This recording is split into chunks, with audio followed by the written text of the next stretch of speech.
150 भारतीय नागरिकों को लेकर गुजरात के जामनगर लैंड हुआ वायुसेना का विमान। काबुल में फंसे भारतीयों को वायुसेना के C-17 विमान से भारत लाया गया है। वतन वापसी पर सभी भारतीयों का जामनगर एयरपोर्ट पर जोरदार स्वागत किया गया। सभी को माला पहनाकर देश लौटने की बधाई दी गई। देश लौटने पर सभी लोगों के चेहरे पर खुशी दिखी।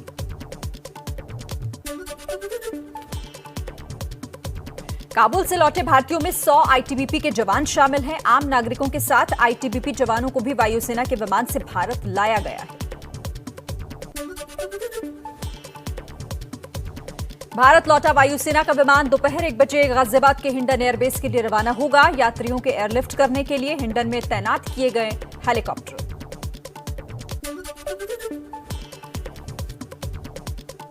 भारतीय वायुसेना के विमान से अफगान में भारत के राजदूत आर टंडन भी भारत लौटे हैं। उनके साथ कई अधिकारी भी भारत पहुंचे हैं।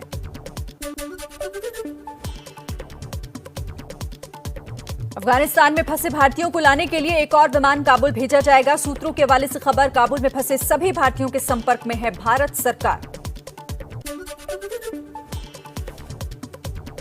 अफगानिस्तान में फंसे भारतीयों की मदद के लिए भारत सरकार ने जारी किया हेल्पलाइन नंबर। दोपहर 12 बजे विदेश मंत्रालय अब से थोड़ी देर में जारी करेगा एक बयान।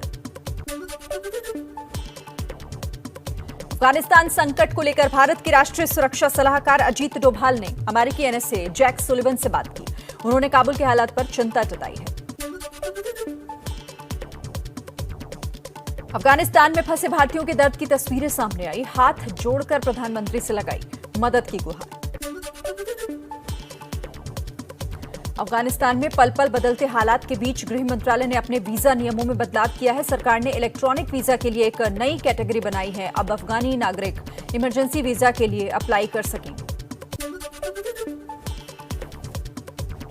तालिबान की सरकारी कर्मचारियों से काम पर लौटने की अपील। सरकारी कर्मचारियों के लिए तालिबान ने माफी का ऐलान किया। पूर्ण विश्वास के साथ सामान्य जीवन की आजादी देने की बात कही है। अफगान संकट के बाद यूनाइटेड अरब अमीरात ने अफगानिस्तान के लिए सभी फ्लाइट्स रद्द की हैं। यूएई ने सुरक्षा का हवाला देते हुए यह फैसला लिया है। दिल्ली सिख गुरुद्वारा प्रबंधक कमेटी के अध्यक्ष और अकाली दल के नेता मनजिंदर सिंह सिरसा ने एक वीडियो ट्वीट किया जिसमें भारतीय मूल के 17 अफगानिस्तानी काबुल एयरपोर्ट पर फंसे हैं। सिरसा ने विदेश मंत्री एस जयशंकर से इन्हें भारत वापस लाने की अपील की। कतर की राजधानी दोहा में आगे की रणनीति को लेकर बैठक हो रही है। सूत्रों के मुताबिक इसमें अफगानिस्तान के राष्ट्रपति हामिद करजई हिस्सा लेने के लिए जा रहे हैं। तालिबान का सह संस्थापक मुल्ला बरादर हो सकता है नया राष्ट्रपति, जल्द ऐलान संभव। तालिबान के कब्जे के बाद अफगानिस्तान में हालात बेहद खराब हैं। हजारों की भीड़ देश छोड़ने को बेचैन है। काबुल एयरपोर्ट पर रोके गए कमर्शियल विमानों की आवाजाही फिर शुरू हुई। 3000 और अमेरिकी सैनिक एयरपोर्ट पर पहुंचे। काबुल एयरपोर्ट खोलने को लेकर विदेश मंत्री एस जयशंकर ने भी अमेरिकी विदेश मंत्री से बात की थी। अफगानिस्तान के घटनाक्रम पर चर्चा की। ट्वीट कर कहा, काबुल में हिंदू और सिख समुदाय के नेताओं से लगातार संपर्क में हैं। भारतीयों की सुरक्षा के लिए हर कदम उठाएंगे।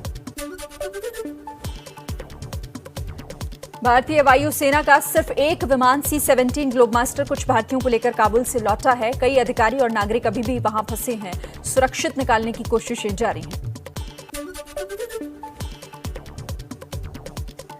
भारत के 130 भारतीय भी अफगानिस्तान में मौजूद। भारतीय राजदूत समेत कई सीनियर अधिकारी और सरकारी कर्मचारी इनमें शामिल। वहीं काबुल के गुरुद्वारे में करीब 280 अफगान सिख मौजूद हैं। सभी की वतन वापसी के लिए भारत की अमेरिका से बातचीत जारी है। अफगानिस्तान के ताजा हालात के बाद काबुल एयरपोर्ट तक सिमटा अमेरिका। हामिद करजई एयरपोर्ट की सुरक्षा के लिए 48 घंटे में 6000 अमेरिकी सैनिकों को तैनात किया गया। अमेरिकी रक्षा मंत्रालय ने दी है जानकारी। काबुल में तालिबानी इंटेलिजेंस के चीफ मौलवी मदानी ने शहर के आम नागरिकों को वीडियो संदेश जारी कर भरोसा देने की कोशिश की। बोला, लोगों की जान और संपत्ति को नुकसान नहीं होगा, सब सुरक्षित हैं। तालिबान ने काबुल के सारे सिक्योरिटी चेकपोस्ट भी अपने कंट्रोल में लिए। सरकारी इमारतों से भी अफगानिस्तान का राष्ट्रीय ध्वज उतारकर उन्हें अपने कब्जे में लिया। अफगानिस्तान में तालिबानी राज कायम होने के बाद काबुल की सड़कों पर टैंक और सेना की गाड़ियां चलाने लगे तालिबानी लड़ाके। अफगानिस्तान की सबसे बड़ी एयरलाइंस कंपनी काम एयर के एक विमान A340 पर अफगानी नागरिकों ने कब्जा किया। लोग प्लेन की छतों पर चढ़ गए। अफगानिस्तान संकट को लेकर भारत की अध्यक्षता में संयुक्त राष्ट्र परिषद सुरक्षा परिषद की आपात बैठक हुई। कई देशों ने काबुल के हालात पर चिंता जताई। यूएन महासचिव एंटोनियो गुटेरेस बोले, ये एकजुट होने का समय है। यूएन महासचिव ने सभी 15 सदस्य देशों के प्रतिनिधियों से अफगानी शरणार्थियों को शरण देने की अपील की है। कहा, अफगानिस्तान के लोगों को ऐसे नहीं छोड़ सकते।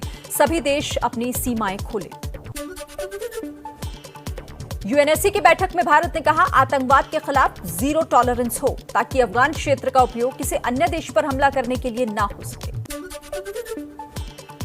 यूएनएससी की आपात बैठक में अफगानिस्तान के प्रतिनिधि ने कहा, काबुल में हालात बेहद चिंताजनक, दहशत का माहौल है। तालिबान ने दोहा में हुए समझौतों को तोड़ा है। अफगानिस्तान संकट पर घिरा अमेरिका, दुनिया भर में अमेरिकी नीति की आलोचना। पूर्व राष्ट्रपति डोनाल्ड ट्रंप ने कहा, यह अमेरिका की सबसे बड़ी हार है। अफगानिस्तान से अमेरिकी सैनिकों की वापसी के बाद पहली बार अमेरिकी राष्ट्रपति जो बाइडेन का संबोधन। कहा, अफगानिस्तान में हमने अरबों डॉलर खर्च किए, लेकिन वहां की लीडरशिप ने बिना लड़े हार मान ली। अमेरिकी राष्ट्रपति जो बाइडेन ने अपने संबोधन में पूछा, अफगानिस्तान में ऐसे संकट के बीच अशरफ गनी ने क्यों स्टैंड नहीं लिया? वो भाग क्यों गए? अशरफ गनी से पूछे जाएं सवाल। एक रिपोर्ट के मुताबिक तालिबान के डर से कैश से भरी हुई 4 कार और हेलीकॉप्टर लेकर काबुल से भागे थे अफगानी राष्ट्रपति अशरफ गनी। अभी ओमान में रुके हैं। बाइडेन ने यह भी कहा, अफगानिस्तान में हालात अचानक बदले, जिसका दूसरे देशों पर भी पड़ा असर, लेकिन आतंकवाद के खिलाफ हमारी लड़ाई जारी रहेगी। हर हालात पर पैनी नजर।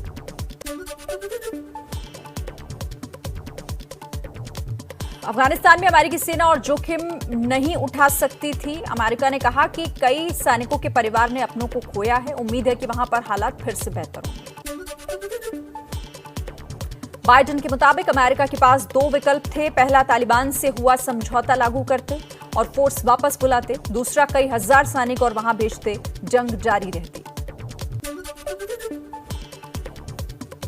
अमेरिकी राष्ट्रपति जो बाइडेन ने तालिबान को फिर से सीधी चेतावनी दी। कहा, अगर हमारे सैनिकों पर अफगानिस्तान में हमला हुआ तो बहुत सख्त और तेज एक्शन लेंगे।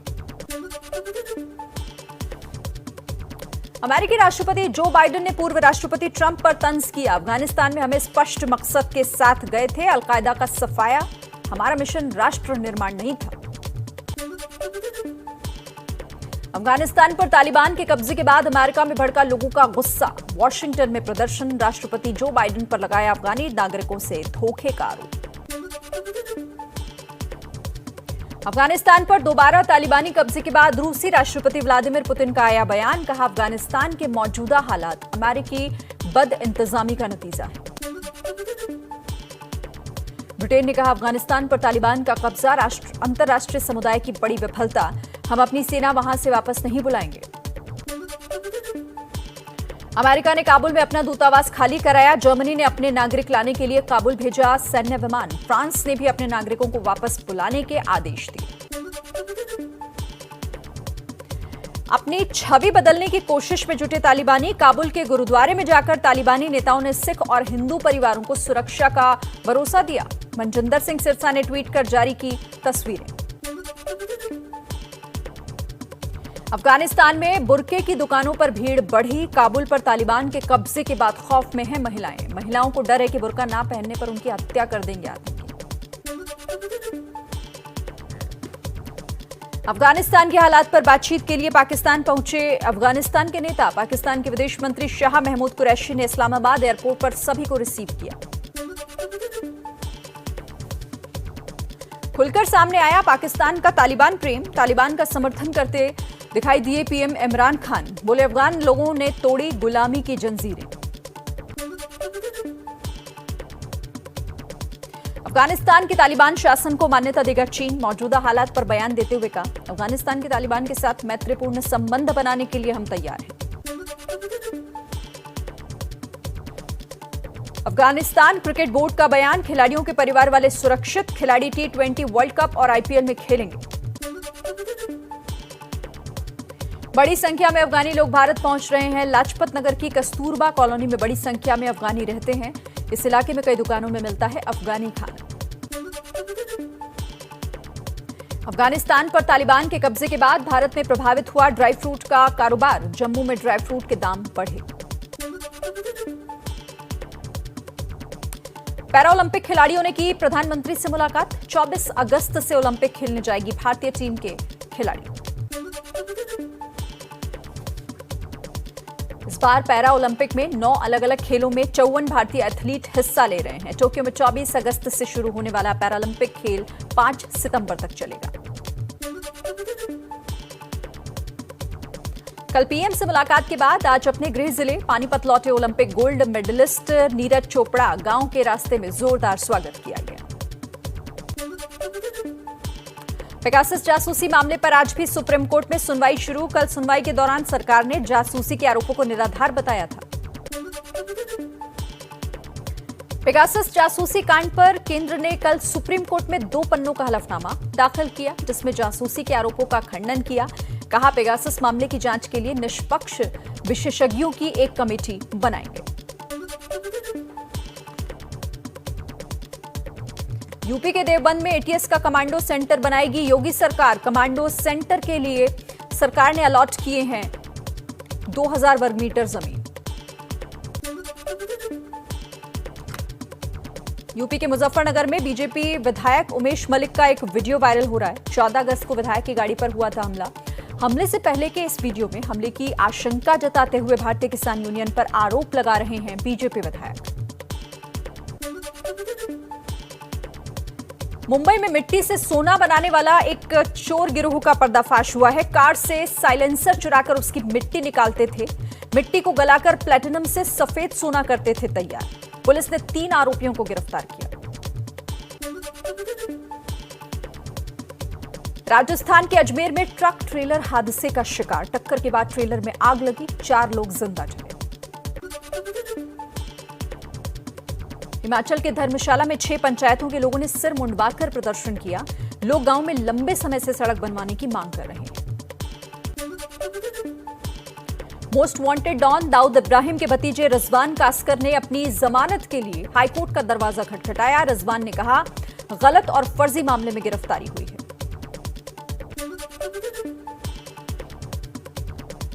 लोकसभा स्पीकर ओम बिरला ने तिरुपति वेंकटेश्वर मंदिर में मत्था टेका। परिवार सहित दर्शन करने पहुंचे ओम बिरला।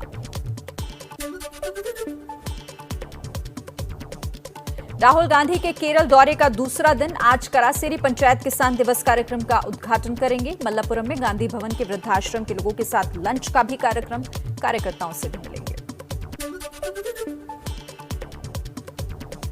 मिशन उत्तराखंड के तहत दिल्ली के सीएम अरविंद केजरीवाल आज देहरादून में रोड शो करेंगे। उससे पहले प्रेस कॉन्फ्रेंस करके बड़े चुनावी ऐलान करेंगे। उत्तराखंड समेत 5 राज्यों में अगले साल चुनाव होंगे। जेडीयू के अंदर का झगड़ा बाहर आया। केंद्रीय मंत्री आरसीपी सिंह के स्वागत समारोह में शामिल नहीं हुए उपेंद्र कुशवाहा। बोले, बुलाया ही नहीं तो कैसे जाऊं। नीतीश कुमार ने अंदरूनी झगड़े की खबरों को हंसते हुए खारिज किया। रेल मंत्री अश्विनी वैष्णव को मिला रामविलास पासवान का सरकारी बंगला। दिल्ली में 12 जनपद स्थित सरकारी बंगले में परिवार के साथ रह रहे थे चिराग पासवान। यूपी विधानसभा का मानसून सत्र आज से शुरू। कार्यवाही से पहले एसपी के विधायकों ने महंगाई कानून व्यवस्था को लेकर विधानसभा परिसर के बाहर प्रदर्शन किया। 24 अगस्त तक चलने वाले इस कार्यक्रम में, इस सत्र में जनसंख्या नियंत्रण विधेयक लाने वाली है योगी सरकार।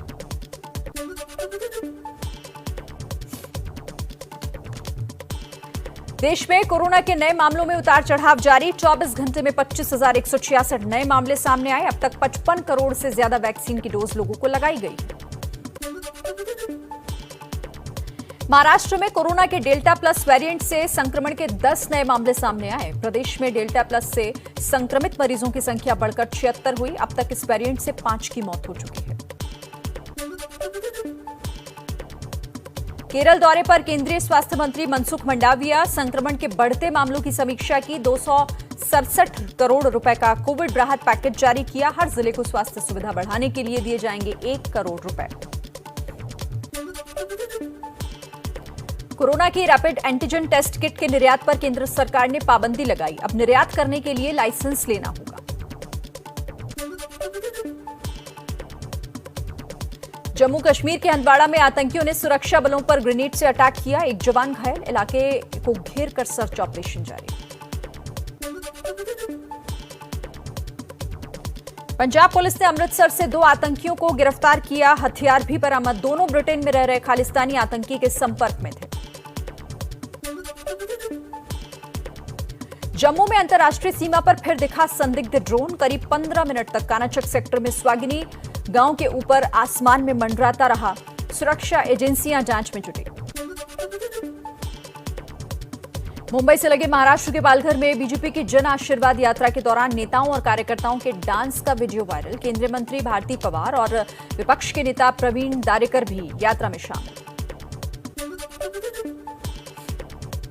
महाराष्ट्र के पूर्व गृह मंत्री अनिल देशमुख को मनी लॉन्ड्रिंग केस में सुप्रीम कोर्ट से राहत नहीं। गिरफ्तारी पर रोक लगाने से इनकार। ईडी ने देशमुख को पूछताछ के लिए समन भेजा है, जिसके बाद गिरफ्तारी भी संभव है। यूपी के झांसी में कांग्रेस समर्थक नगर पालिका के चेयरमैन पर बीजेपी पार्षद की जूतों से पिटाई का आरोप लगा। पिटाई का वीडियो वायरल। दोनों के बीच काफी समय से विवाद का दावा है। लगातार बारिश की वजह से उत्तर बिहार में बाढ़ के हालात बेहद गंभीर। समस्तीपुर के सैकड़ों गांवों में पानी घुसा। राजधानी पटना में उफनती गंगा से अब भी कई इलाके बेहाल हैं।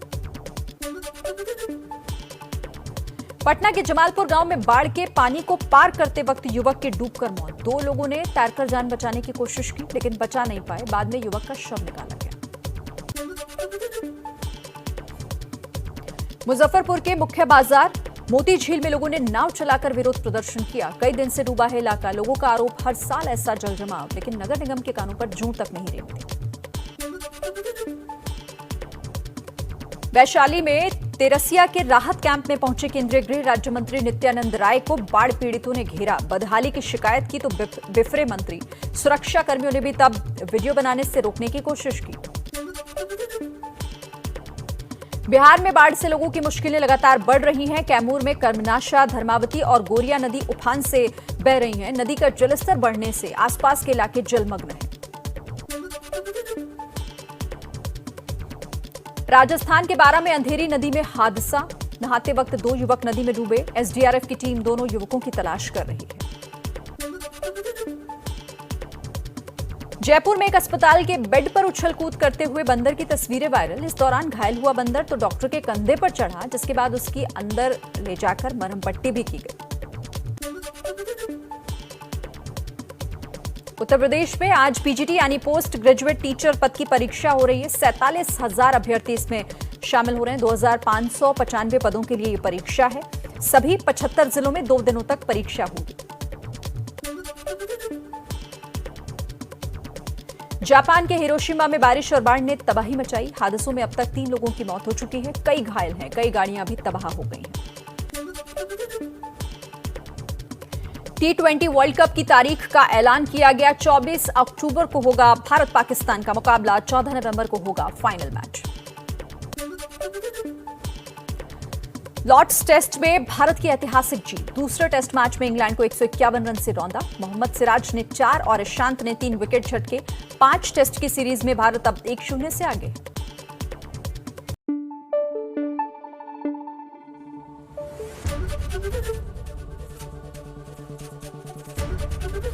एबीपी न्यूज आपको रखे आगे।